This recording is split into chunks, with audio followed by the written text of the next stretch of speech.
안녕하세요. 오늘 성경 공부를 이렇게 녹화로 하게 되었는데 참 좀 어색하고 또 이게 잘 될지 참 궁금하기도 하고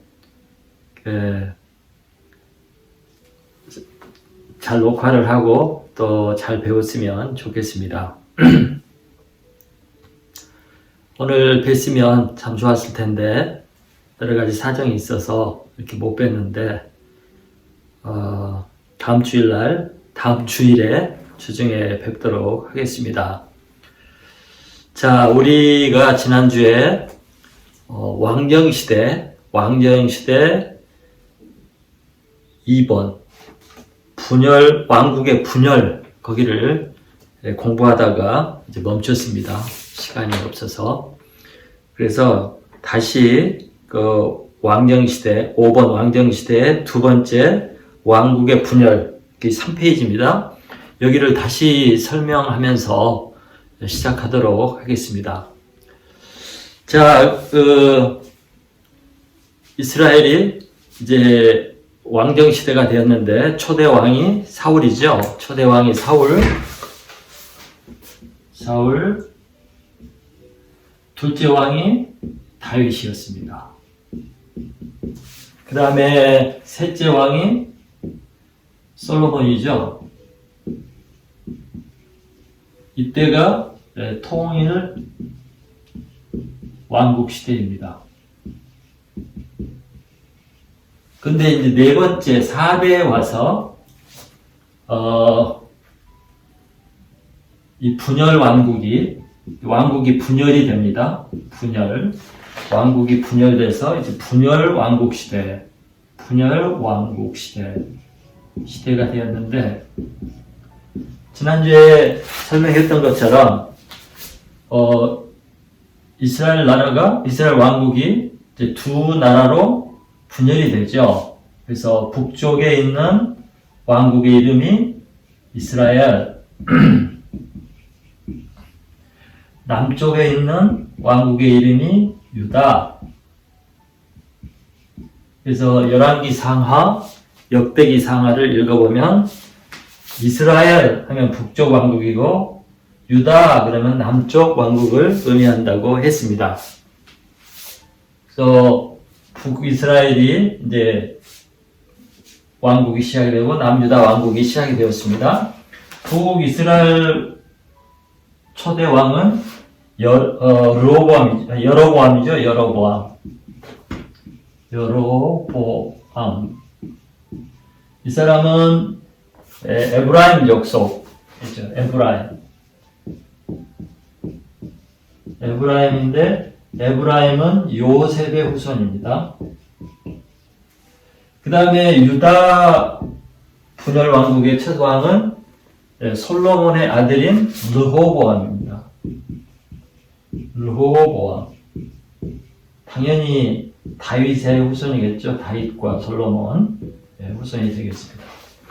그래서 이제 이 두 나라가 분열이 돼서 이제 각각 왕국을 이루고 살아갑니다. 지난주에 설명할 때 북이스라엘은 10지파가 참여했고 남유다는 2지파라고 그랬습니다. 2지파는 유다 지파와 베냐민 지파. 이렇게 해서 이제 분열 왕국이 계속 지속이 되게 됩니다. 근데 그때 이제 설명하기를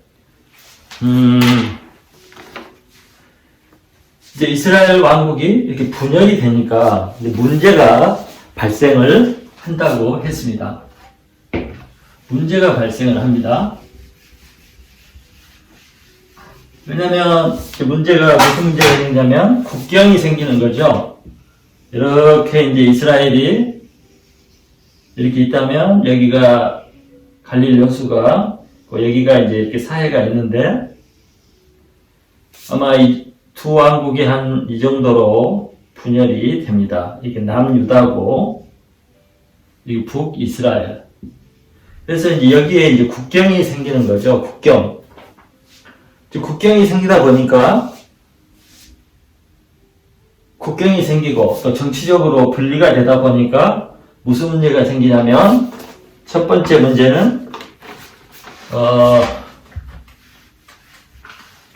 문제는 종교적인 문제가 생기죠. 옛날에 이스라엘 백성들이 예배를 예루살렘에서 반드시 드렸습니다. 절기도 지키고 예배도 제사도 지내고 이렇게 했는데 이제 남쪽에 국경이 생기니까 올 수가 없죠. 그래서 이 예배 예루살렘에서 드리지 않고 북쪽 이스라엘은 어디라고 했습니까? 그리심산에다가 산당을 지어놓고 이 그리심산에서 예배를 드리기 시작했습니다. 유다는 그대로 있고요. 여기는 북이스라엘. 그래서 예배 장소가 바뀌어지게 됩니다. 지난번에 그리심산이 어디가 있는지 그 지도에 설명을 드렸습니다. 자, 그래서 이제 이 예배 장소에 대한 문제가 이때로부터 시작해서 예수님 당시에도 예배 장소가 문제가 되었습니다. 이 북쪽 이스라엘 사람들, 망한 후에도 북쪽 이스라엘 사람들을 사마리아 사람들이라고 그러는데 이 사람들은 계속해서 이 산에서 예배를 드렸습니다. 그리고 유다 사람들은 성전이 무너지고 포로에서 돌아온 이후에도 예루살렘에서 예배를 드렸습니다. 그래서 요한복음 4장에 보면 사마리아 여인이 나오는데 그때 사마리아 여인과 예수님과의 대화에서 사마리아 여인이 이 얘기를 물어봐요. 우리는 이 산에서 예배를 드리고 당신들은 예루살렘에서 예배를 드린다고 하는데 무엇이 옳습니까? 이렇게 물어보죠. 장소에 대해서. 어디에서 예배를 드려야 옳습니까? 그러니까 예수님이 그때 그러죠. 이 산에서도 말고 예루살렘에서도 말고 하나님 앞에 신령과 진정으로 예배를 드릴 때가 온다. 이렇게 얘기를 합니다. 그러니까 이 어디서 예배를 드릴 것인가 이 문제가 이 이스라엘이 남북으로 분열이 될 때부터 이제 문제가 됩니다. 그래서 어쨌든 북쪽 이스라엘은 여기쯤 있는 그리심 산에다가 예배 처소를 만들고 남쪽으로 못 가게 하고 여기서 이제 예배를 드리게 됩니다. 그 다음에 두 번째는 정치적으로 이제 수도가 필요하죠. 수도는 당연히 남쪽은 예루살렘이죠. 예루살렘. 근데 북쪽에는 수도를 이제 여기 보면 사마리아라는 마을이 있는데 도시가 있는데 사마리아로 수도를 정합니다. 예루살렘이 아니라 사마리아로. 그래서 이제 사마리아가 정치적인 이제 중심이 되는데 이 도시가 나중에 이제 북이스라엘이 망해버리고 여기가 이제 통합 민족이 이루어지고 쭉 하면서 나중에 이 지역을 아시리아 정복하고 아시리아가 이 지역을 사마리아라고 이름을 짓습니다. 그래서 이 사마리아라는 이름이 예수님 때까지 계속 이어져 내려옵니다. 그런데 이것이 원래 수도 이름이었습니다. 그 다음에 세 번째는 장소, 수도, 이제 성경의 문제가 생깁니다. 자, 북쪽 이스라엘이 남쪽 이 예루살렘으로 와서 예배를 드려야 되는데 이제 못 내려오게 되죠. 여기가 성전이 있고 여기가 이스라엘 민족에게는 아주 중요한 장소인데 더 이상 못 오게 되었습니다. 그리고 여기 그리심산에서 이제 예배를 드리게 되었죠. 그런데 이제 시대가 흐르면서 무슨 문제가 생기냐면 모세오경과 사사기, 룻기 그 다음에 사무엘상, 사무엘하, 여기에 보면 예루살렘 얘기가 나오거든요. 솔로몬이 예루살렘 성전을 건축하고, 그때로부터 유다 민족, 이스라엘 민족들이 이 예루살렘에서 예배를 드리고 했는데, 더 이상 여기 와서 예배를 드릴 수가 없어서 그림산으로 정했어요. 그러면 사람들이 성경을 읽다가 물어볼 거 아니에요. 왜 우리 예루살렘으로 가야 되는데 그리심산에서 드리는가? 또 아니면 우리가 드리는 이 그리심산은 정통성이 없다. 또 이런 말들이 나오게 되겠죠. 그것을 금지하기 위해서 북쪽 이스라엘 사람들은 성경을 모세 오경만 읽게 하고 나머지를 없애버렸습니다. 왜냐하면 모세 오경까지 내용에는 예루살렘도 없고 또 성전이나 성막이 여기에 있지 않았거든요. 그래서 이렇게 역사를 지워버림으로써 모세 오경 이후의 역사를 지워버림으로써 이 정통성이 없어지고 또 후대 북쪽 이스라엘 사람들이 왜 예루살렘이 아니냐 이런 질문을 하지 않겠죠. 그래서 북쪽 이스라엘 사람들은 모세 오경만 보게 했고 약간의 교정 또 바꾸는 거 왜곡이 있었습니다. 그래서 사마리아 사람들은 대대로 예수님 때까지 이 모세 오경만 들여다보고 있었고 그들이 또 그걸 복사 카피해서 왔는데 그것을 사마리아 성경이라고 이렇게 사마리아 성경이라고 이렇게 부릅니다. 그래서 이런 문제가 이제 생겼습니다. 자, 그러면 우리가 이제 왕국 분열해서 두 번째 이제 북쪽 이스라엘 왕국과 남쪽 이스라엘 왕국이 분열 이후에 어떻게 되었는가 이제 그것을 살펴보도록 하겠습니다.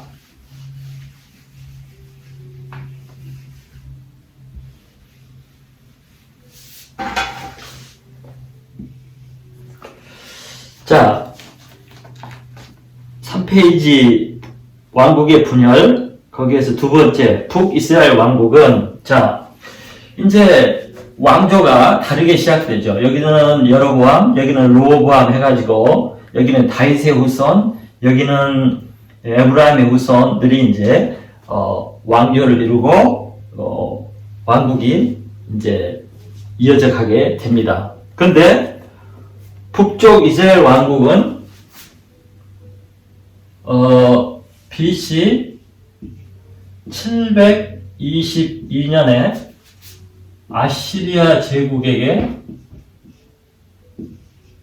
멸망을 당합니다. 근데 이 왕조가 시작된 게 분열 왕국이 시작된 게 BC 930년이죠. BC 근데 한 208년인데, 208년인가요? 30년. 예. 208년 동안에 이 북이스라엘 왕국은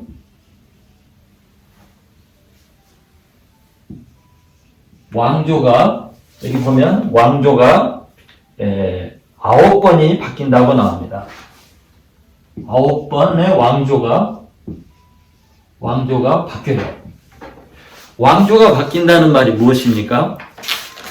고려 왕국은 왕씨가 왕조를 이루었고 조선 왕국은 이씨가 왕국을 이루었죠. 500년 동안. 약 500년 동안.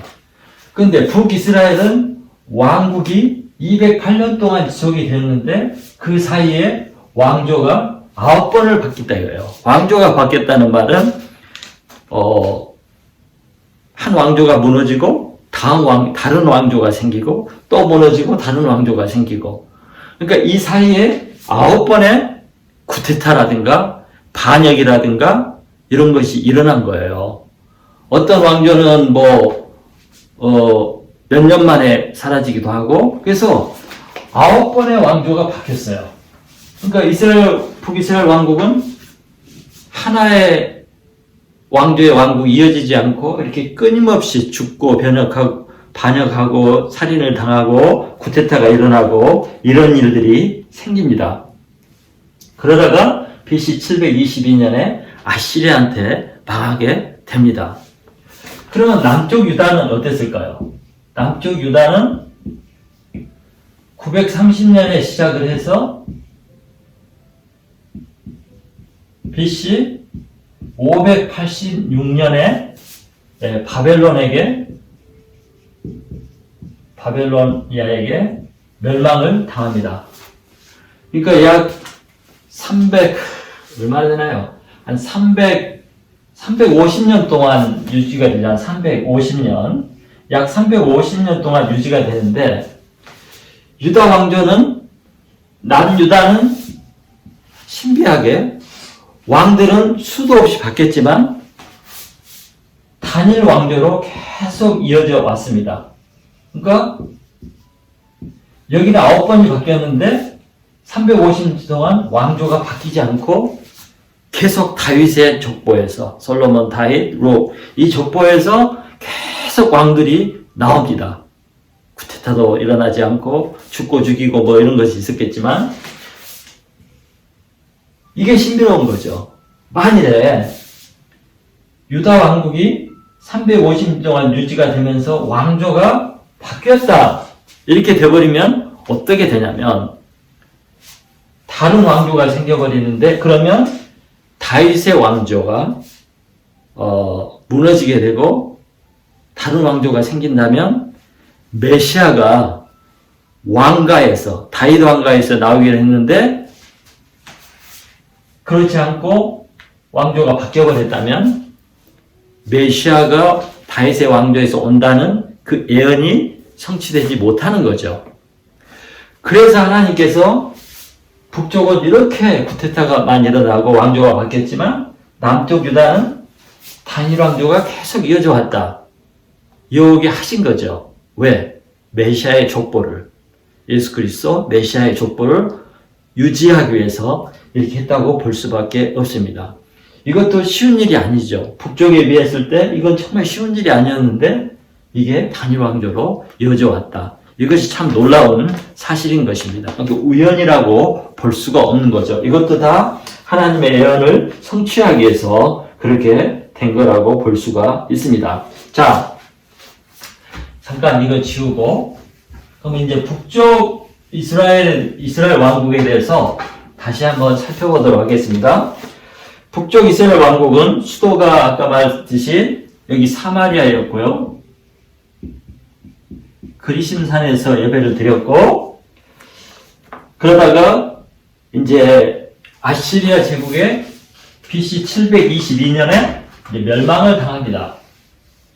그러면 열지파가 여기 속해 있었는데 그 이후에 어떻게 되는가, 이것이 궁금하게 되죠. 자, 아시리아가 이쪽에 아시리아 제국이 있었는데 이쪽에 터키로 해서 바벨론, 이라크, 이란 이쪽으로 있었는데 이제 쳐들어와서 아시리아, 결국 북이스라엘이 멸망을 당하게 됩니다.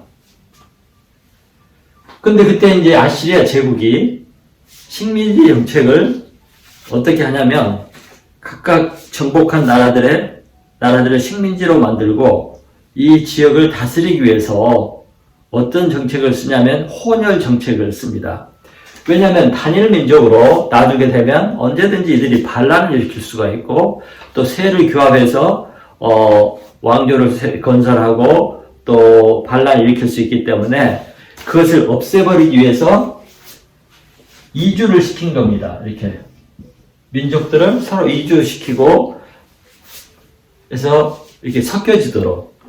그래서 여기 보면 이 아시리아 제국은 다른 지역, 수리아, 메소포타미아 지역에서 정복한 사람들을 여기 수리아, 이쪽이 수리아 지역이고 시리아 지역이고 메소포타미아 지역이 여기인데 여기서 사람들을 이쪽으로 이주를 시켰습니다.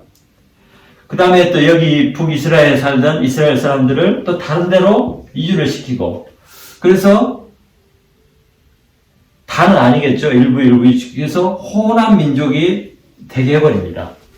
우상도 들어올 것이고, 사람들도 들어와 섞어 살다 보면 결혼도 할 것이고, 뭐 자식도 낳을 것이고, 이렇게 해서 이게 단일 민족이 아니라 이제 이게 캐나다나 미국처럼 믹스된 그런 종족이 탄생합니다.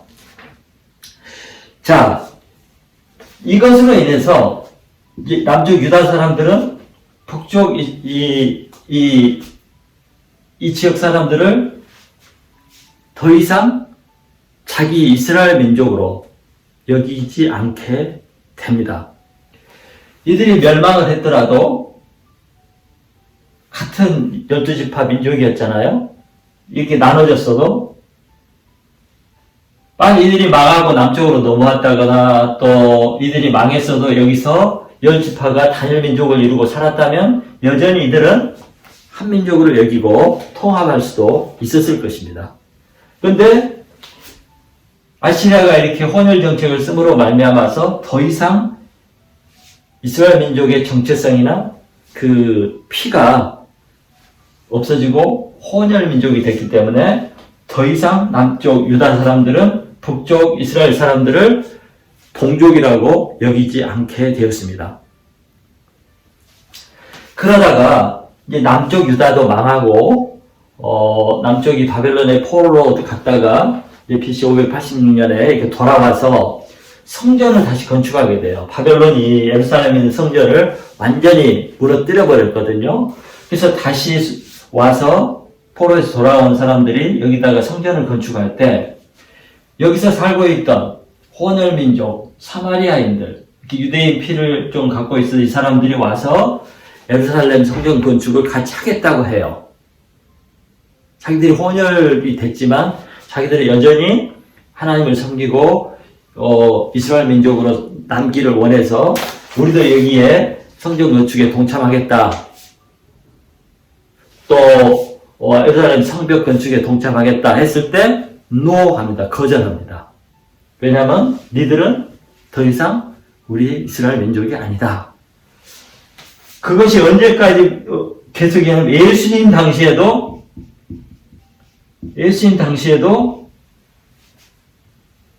이 지역이 사마리아 지역인데 이 지역과 이쪽이 이제 여기가 요단강이죠. 요단강이니까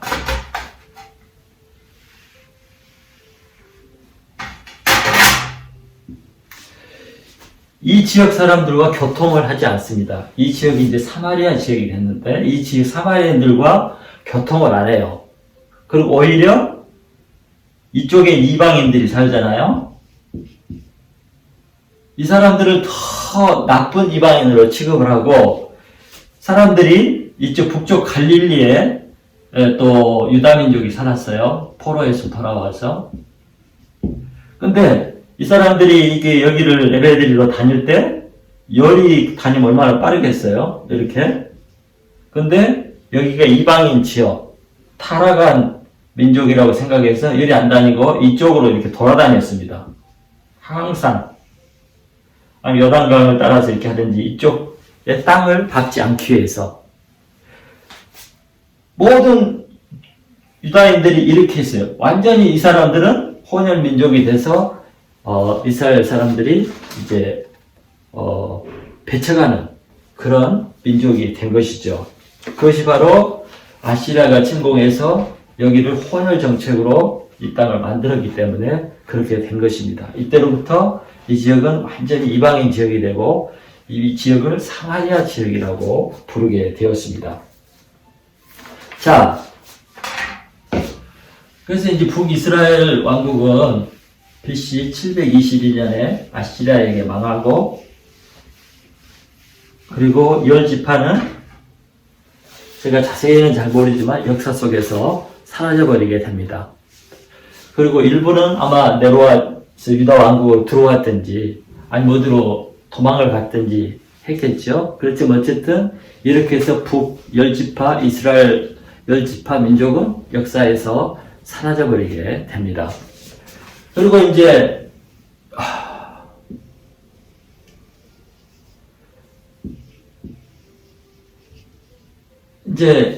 유다 왕국만 이렇게 남죠.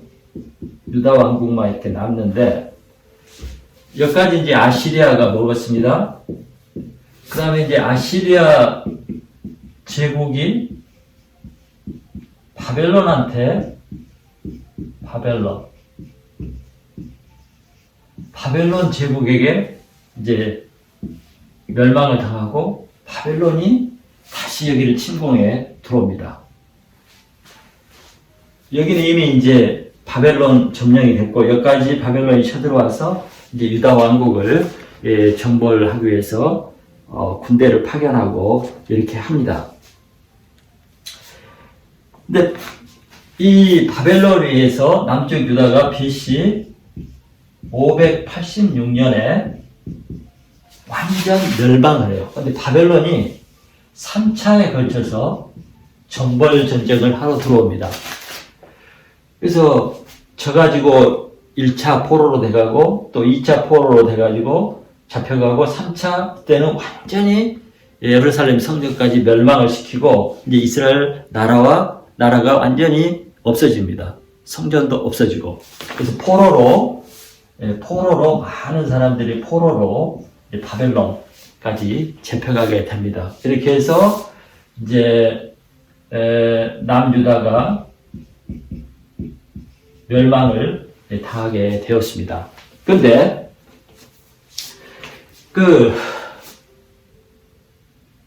이렇게 완전히 망하기 전에 이 멸망을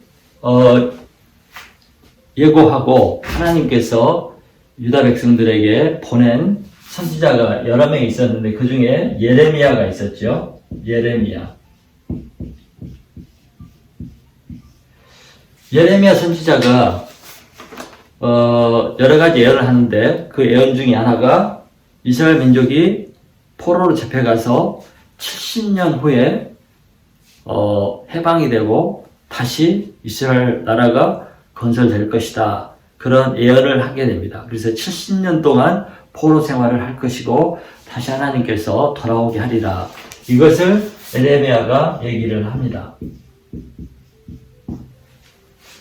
그 다음에 또 하나는 예레미야가 이래요. 그 당시 남쪽 유다가 이제 풍전 등화와 같은 나라가 멸망할 수밖에 없는 그 풍전 등화와 같은 그런 위기 상황에 예레미야가 바벨론에게 항복을 하라고 이렇게 예언을 합니다. 하나님께서 예레미야를 통해서 너희들이 바벨론에게 항복을 하면 살 것이다. 그렇지만 예언자가 항복하라고 하면 그 당시에 유다 왕국의 지도자들이나 또 종교 지도자들이나 왕이나 백성들이 남의 나라에 항복을 하라고 하나님이 무슨 그런 예언을 해? 받아들일 수가 없죠. 그래서 그 당시 대부분의 사람들이 예레미야를 거짓 선지자라고 했습니다. 이스라엘이 망한다 그러고 바벨론한테 항복을 해야 산다 그러고 뭐 이렇게 하니까 거짓 선지자라고 막 때리고 가두고 그랬습니다. 오히려 가짜 선지자들은 우리는 망하지 않는다. 우리는 하나님이 보호하신다. 이렇게 예언을 했는데 그 예언이 틀려버렸죠.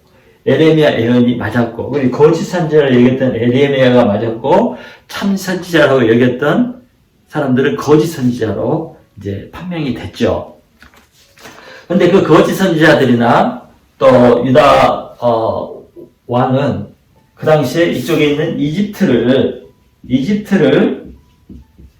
의지를 했습니다. 이집트도 그 당시 강대국이었죠. 그래서 거짓 선지자들은 자꾸 이집트를 의지해라. 그래야 산다. 또 왕도 그런 말을 듣고 이집트를 의존을 했습니다. 근데 하나님은 이집트는 아니다. 바벨론에게 항복해라. 이집트를 의지하지 말고.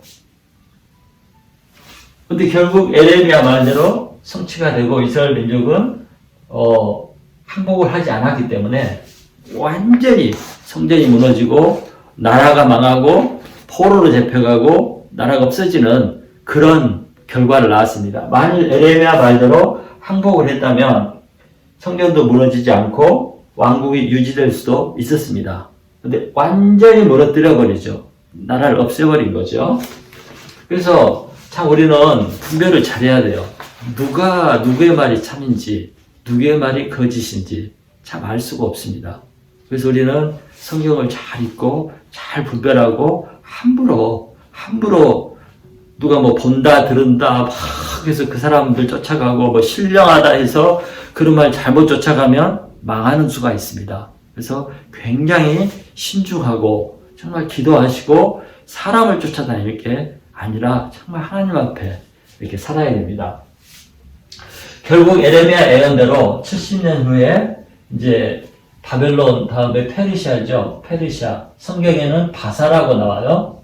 이 왕국이 페르시아 제국의 첫 왕이 이스라엘 민족을 해방시켜 줍니다. 그래서 돌아와서 나라를 건설하고 이제 성전을 건축하게 됩니다.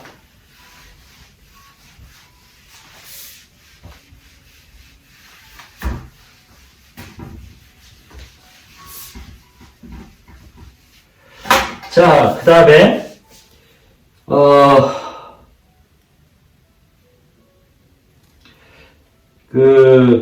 이제 5번을 보시겠습니다. 5번. 5번에 보면, 우리가 이제 분열왕국 시대를 지금 공부하고 있는데, 분열왕국 시대를 써놓은 성경이, 열왕기, 하죠. 그 다음에 역대기, 상하. 이제 이 성경들이 이 왕국, 북이스라엘, 남유다 왕국에 대한 그 역사 이야기를 이렇게 기록하고 있습니다. 근데 두 개가 비슷한 내용이 많아요. 왜냐하면 같은 시대의 이야기이기 때문에. 뭐가 다른가? 이 열왕기 상하는 북왕국과 북이스라엘 왕국과 남쪽 유다 왕국의 왕들 이야기를 공평하게 똑같이 이렇게 기록을 하고 있습니다. 그래서 북쪽 이야기 했다가 남쪽 이야기 했다가 이렇게 다 얘기가 나와요. 그래서 여기는 남북 이야기가 다 나옵니다. 근데 역대기는 주로 남쪽 유다를 중심으로 기록을 하고 있어요. 역대기란 말은 무슨 족보와 같은 것이고 또 왕조의 이야기 같은 거거든요. 그래서 이 역대기는 다윗 왕조의 이야기를 중심으로 기록을 했어요. 남쪽 유다 왕국이죠. 그러니까 이걸 중심으로 기록을 했습니다. 왜냐하면 결국에 그 역대기가 이제 포로에서 돌아와서 기록을 했다고 하는데 결국 남은 민족은 유다 왕국 백성들만 남았고 이들이 결국 유대인이 되거든요. 그래서 북쪽 왕국 얘기를 자세히 쓸 필요가 없어요. 그리고 자기들의 왕조 이야기, 유다 왕조의 이야기를 이제 기록으로 기록으로 남기고 그 정통성을 지키기 위해서 기록한 책이기 때문에 다윗 왕조를 중심으로 기록을 했다. 그것이 이 열왕기와 역대기의 차이입니다. 그래서 역대기 상 처음에 보면은 1장부터 9장까지 족보 얘기가 쭉 나와요. 9장이 족보 얘기입니다. 그 얘기, 족보를 쭉 쓴 이유는 결국 다윗 얘기를 하려고 그런 거예요. 다윗 가문, 다윗 왕조 이야기를 기록하기 위해서 쓴 거예요. 그래서 이 역대기는 다윗 왕조를 중심으로 기록된 것이다. 이렇게 보시면 되겠습니다. 그리고 그 4번에 구약에서 이스라엘은 대부분 북왕국을 의미한다. 그래서 성경을 읽다가 이 시대의 성경책을 읽고 또 선지자서, 여기에 포함된 선지자서를 읽다 보면 이스라엘 그러면 항상 북쪽이에요. 유다 그러면 항상 남쪽이고, 이 시대에서는 그렇게 성경 읽을 때 이스라엘 그러면 북쪽이구나, 북쪽 얘기구나, 이렇게 이해를 하시면 되겠습니다. 그런데 가끔 또 북이스라엘을 북이스라엘, 남, 유다. 유다는 항상 똑같이 불러요. 근데 가끔 하나님이 북이스라엘을 에브라임이라고 불러요. 성경에서. 왜냐면 북이스라엘 첫 왕이 여로보암인데 에브라임 족속 출신이고, 또 이 에브라임 이 지역이 사마리아 지역 중심이고 북이스라엘 중심이고, 또 에브라임이 요셉의 장자 요셉의 후손인데, 그래서 이 에브라임이 북이스라엘의 핵심 지파. 그래서 하나님이 가끔 북이스라엘 왕국을 에브라임이라고 이렇게 부릅니다. 그래서 하나님은 나라는 나뉘어졌지만 똑같이 사랑을 해요. 북쪽은 나쁜 놈이다, 남쪽은 좋은 놈이다, 이게 아니에요. 하나님은 똑같이 사랑해요. 그리고 똑같이 메시지를 전하고, 놀라운 사실은 이제 이렇게 이 시대가 타락한 시대거든요. 솔로몬 이후부터 이 열왕기 시대 역대왕 이 분열 왕국 시대는 굉장히 타락을 해요. 타락했단 말은 하나님의 말씀대로 안 살고, 하나님의 말씀을 안 지키고, 예배도 잘 안 드리고, 또 우상을 섬기고. 이상하죠? 하나님 버리고 다른 그 이방인들이 섬기던 우상을 그렇게 섬겼어. 바알, 아세라 뭐 이런 우상들을 섬겼어요. 그래서 하나님이 계속 책망을 하고 벌을 하죠. 이렇게 망한 이유도, 결국 이들이 다 망한 이유도 우상 숭배. 하나님 법대로 안 살고 하나님의 그 제사장 나라로 살지 않았을 때 이들을 멸망을 시킨 거예요. 매를 때린 거죠. 그렇다고 해서 미워한 게 아니에요. 어떻게 하냐면, 하나님은 이들이 이렇게 타락해서 살 때, 여기가 722년에 망하고 586년에 망하잖아요. BC. 이 기간 동안 분열 왕국이 아까 930년이었는데 이때로부터 이때까지 계속 하시는 일이 뭐냐면 선지자들을 보는 거예요. 선지자, 예언자. 그들이 하나님이 뭐예요? 죄를 지적하고 회개하고 하나님께 돌아오라. 그래서 선지자들이 가장 많이 나온 때가 바로 이 타락한 시대예요. 타락한 시대에 선지자들이 가장 많이 나오고 가장 열심히 메시지를 전하는. 결국 이게 뭐예요? 하나님의 사랑이죠. 사랑하기 때문에 야단도 치고 외도 때리고 그런 거죠. 사랑이 있기 때문에. 안 그러면 그냥 내버려 둬버리면 되죠. 그래서 이 타락한 이 시대에 하나님의 종들, 선지자들이 가장 많이 나오고 그렇습니다. 그런데 놀랍게도 이 시대에 가장 유명한 선지자가 누구냐면 엘리야죠. 엘리야는 세례 요한의 그림자인데, 엘리야, 또 엘리사, 수많은 기적을 행했죠. 대단한 선지자들이에요. 그럼 이 선지자들이 남쪽 유다의 선지자일까요? 북이스라엘의 선지자일까요? 북이스라엘의 선지자들이었어요. 북쪽에서 주로 활동을 했어요. 이 유명한 선지자들이. 그러니까 북쪽 이스라엘이 나중에 망하고 사마리아는 없어지고 이렇게 하긴 했지만, 뭐 좀 틀리게 하긴 했지만, 하나님이 여전히 사랑했고, 왜냐면 똑같이 12지파, 야곱의 후손들이잖아요. 사랑했고, 또 그런 이들을 위해서 이렇게 훌륭한 선지자들을 보냈습니다. 엘리야와 엘리사. 그 위에 또 이제 많은 선지자들이 나오죠. 뭐 이사야도 나오고, 아까 말했던 예레미야도 나오고, 또 요나도 나오고, 뭐 등등등 많은 선지자들이 나와요. 다 이 타락했던 이 시대에 활동했던 선지자들입니다. 계속 말씀하는 거예요. 그래서 여러분, 목사들이 야단치고 간절하게 호소하는 것은 단순히 목사들이 그렇게 하고 싶어서가 아니고, 그게 하나님이 시켜서 하는 일이에요. 그래서 여러분, 목사님들의, 특히 담임 목사님의 메시지를 잘 듣고 그분의 안타까운 마음을 듣는 것이 하나님의 말씀을 잘 듣는 것입니다.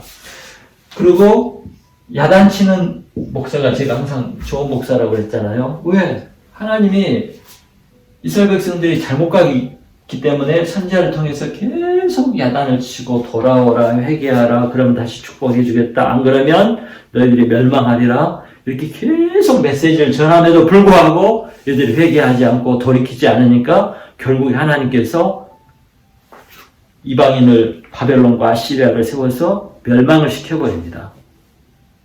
멸망을 해서라도 하나님께 돌아오는 게 살아있으면서 타락해서 살아있는 것보다 낫거든요.